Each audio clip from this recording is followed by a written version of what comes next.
بسم اللہ الرحمن الرحیم۔ انسان اچھے لوگ ڈھونڈنے کی کوشش کرتا ہے، اچھا بننے کی کوشش نہیں کرتا۔ اگر اپنا گھر اپنے سکون کا باعث نہ بنے تو سمجھ لینا کہ توبہ کا وقت آ گیا ہے۔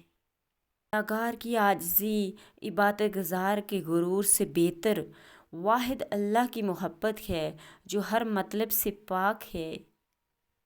اللہ کے خزانوں سے رزق حاصل کرنے کی سب سے پہلی چابی نماز ہے۔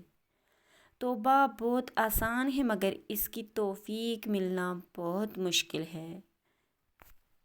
کامیابی اور ناکامی کے بارے میں تب تک مکمل یقین نہیں کرنا چاہیے جب تک وہ مل نہ جائے۔ غلطی کو غلطی جان کر بھی اس کی اصلاح نہ کرنے والا ایک اور غلطی کر رہا ہے۔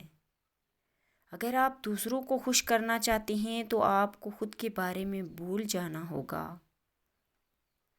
ناراضگی میں فیصلے اور خوشی میں وعدے کرنے سے پرہیز کریں۔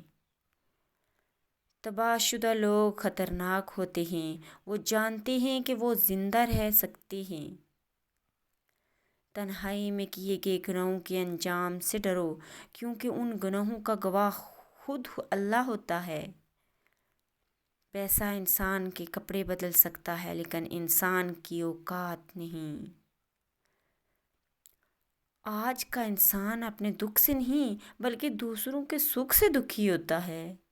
دنیا کتنی عجیب سی ہو گئی ہے، یہاں جھوٹ سے نہیں سچ بولنے سے رشتے ٹوٹ جاتے ہیں۔ انسان کی سب سے خوبصورت دنیا خیالوں کی دنیا ہوتی ہے جہاں وہ اپنی مرضی کی زندگی جی سکتا ہے چاہے وہ چند سیکنڈ ہی کیوں نہ ہو۔ ایسی مصیبت جس میں ہمارے لیے بہتری ہو وہ مصیبت سزا نہیں ہوتی۔ کسی سے مہربانی سے پیش آنا آپ کو زندگی میں بہت آگے لے جاتا ہے۔ دنیا کی خواہشات سمندر کے پانی کی طرح ہے، جتنا زیادہ پیو گے اتنی پیاس پڑے گی۔ ایک آدمی جس کے پاس ہنر ہے وہ کبھی آگے نہیں جا سکتا جب تک اس کے پاس یہ دو چیزیں نہ ہوں، شکر اور اس کام کی صفائی۔ دو چیزوں کے بارے میں سوچنے کے لیے نئے طریقوں کو تلاش کریں۔ جب دل ٹوٹ جائے تو اللہ کے آگے جھک جاؤ کیونکہ اس سے بہتر کوئی جان نہیں سکتا کہ کس رنگ کے دھاگے سے کہاں پیوند لگانا ہے۔ وقت سب کو ملتا ہے زندگی بدلنے کے لیے لیکن زندگی دوبارہ نہیں ملتی وقت کو بدلنے کے لیے۔ شریف آدمی کو شرم آتی ہے جب اس کے اعمال اس کی زبان سے نہ ملتے ہوں۔ جب آپ ایک کام کرنے کا سوچتے ہیں تو سب سے پہلے اسی کو ختم کیا کریں۔ لوگوں کو زیادہ جاننے کی کوشش نہ کیا کریں کیونکہ جتنا جانتے جائیں گے اتنا ہی دور ہوتے جائیں گے۔